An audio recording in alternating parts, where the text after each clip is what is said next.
Bismillahirrahmanirrahim. Assalamualaikum warahmatullahi wabarakatuh. Perkenalkan, nama saya Musridin dengan NIM 21650021 kelas A.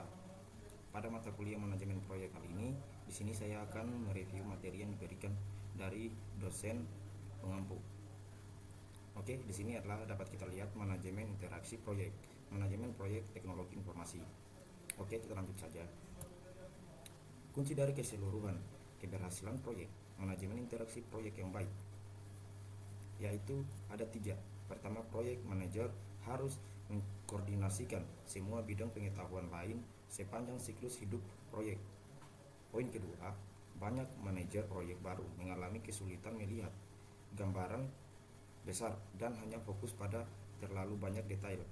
Poin 3, manajemen interaksi proyek tidak sama seperti integrasi perangkat lunak. Proses manajemen interaksi proyek. Poin pertama, mengembangkan proyek charter bersama dengan para stakeholder untuk menciptakan dokumen yang secara formal memberikan wewenang kepada proyek charter. Poin kedua, mengembangkan pernyataan lingkup awal proyek bersama dengan stakeholder, khususnya pengguna produk, jasa atau hasil proyek, untuk menetapkan uang lingkup, persyaratan, fixed level, dan membuat pernyataan lingkup awal proyek.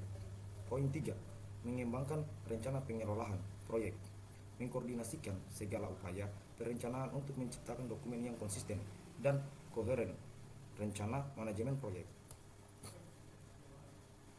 Yang berikutnya, mengatur dan mengelola eksekusi proyek, melaksanakan rencana pengelolaan proyek dengan melakukan kegiatan-kegiatan yang termaksud di dalamnya. Poin berikutnya, memantau dan mengendalikan pekerjaan proyek, mengawasi pekerjaan proyek untuk memenuhi sasaran kinerja proyek. Poin berikutnya, melaksanakan pengendalian perubahan terpadu, mengkoordinasi perubahan yang mempengaruhi hasil proyek dan aset-aset proyek, proses organisasi. Poin yang berikut, menutup proyek, mengakhiri semua aktivitas proyek untuk menutup proyek secara formal. Project Interaction Management Summary. Oke, di sini kita dapat lihat contohnya. Mungkin saya tidak perlu menjelaskan, kita lihat saja. Oke, kita lanjut. Yang berikutnya adalah proyek charter.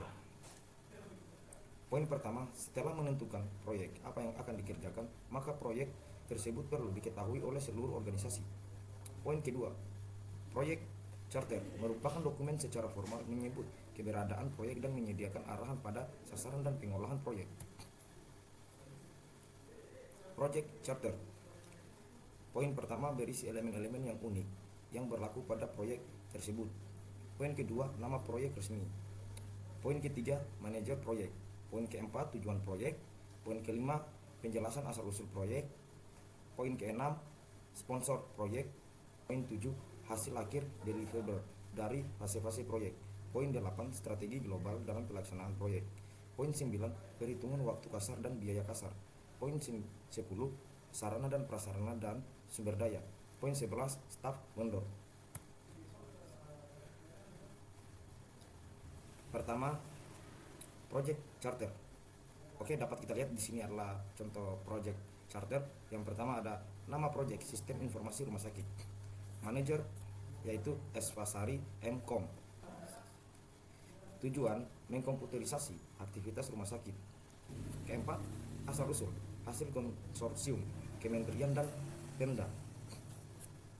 Yang berikutnya, sponsor, perusahaan obat cacing Perdika Farma. Hasil akhir fungsi pendaftaran, rawat inap dan rawat jalan. Strategi, melengkapi kebutuhan pengobatan rakyat. Lama pembuatan 4 bulan dalam kurun 29 Maret sampai dengan 30 Juli 2012. Biaya Rp198.257.250. Sumber daya peralatan LAN 15 unit komputer, 12 orang. Staff atau vendor PT Sendi Pratama. Kegunaan proyek charter yaitu pertama, mendefinisikan proyek secara jelas. Kedua, mengenali atribut-atribut pada proyek. Yang ketiga, identifikasi otoritas proyek. Yang keempat, peran kerja orang-orang utama yang terlibat. 5. Sebagai fondasi yang menopang jalannya proyek.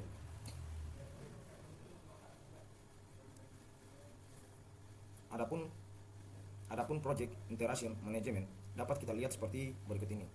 Ada developer project charter, ada developer, preliminary, project, step, statement, dan masih banyak lainnya lagi dapat kita lihat seperti ini. Oke, lanjut. Pernyataan lingkup awal. Pernyataan lingkup awal merupakan dokumen yang digunakan untuk mengembangkan dan mengkonfirmasi pemahaman umum dari lingkup proyek. Poin kedua, ini merupakan alat bantu penting untuk mencegah stock trap dan mempunyai beberapa poin. Satu, kecenderungan lingkup proyek tersebut menjadi besar. Pernyataan lingkup awal terdapat 2 poin, yaitu pernyataan lingkup merupakan dokumen yang digunakan untuk mengembangkan dan mengkonfirmasi pemahaman umum dari lingkup proyek. Poin kedua, ini merupakan alat bantu penting untuk mencegah stock creep dan mempunyai 1 poin, kecenderungan lingkup proyek terus menjadi besar. Rencana manajemen proyek. Rencana manajemen proyek merupakan dokumen yang digunakan untuk mengkoordinasi semua dokumen perencanaan proyek dan membantu memandu eksekusi dan mengendalikan proyek. Atribut rencana proyek. Proyek unit rencana proyek juga.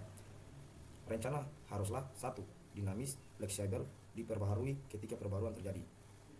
Elemen umum dari rencana manajemen proyek. Yang pertama, pendahuluan. Yang kedua, deskripsi bagaimana proyek diatur. Yang ketiga, proses-proses manajemen dan teknik yang digunakan dalam proyek. Yang keempat, pekerjaan yang akan dilakukan, jadwal dan informasi anggaran. Eksekusi proyek. Eksekusi proyek mencakup pengelolaan dan pelaksanaan pekerjaan yang dijelaskan dalam rencana manajemen proyek. Sebagian besar waktu dan biaya biasa dihabiskan pada tahap eksekusi.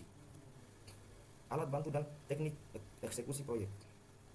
Yang pertama, metodologi manajemen proyek. Banyak manajer proyek berpengalaman percaya bahwa cara paling efektif untuk meningkatkan manajemen proyek adalah dengan mengikuti metodologi yang tidak hanya mengembangkan apa yang dilakukan dalam mamprok, tapi bagaimana melakukannya.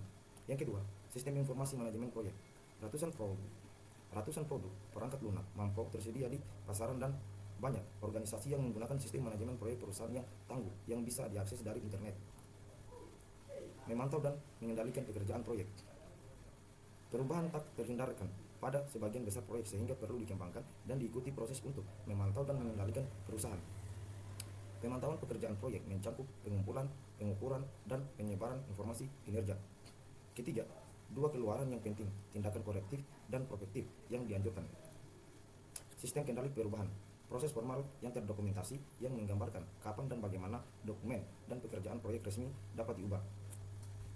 Kedua, menggambarkan siapa yang berwenang untuk membuat perubahan dan bagaimana membuatnya.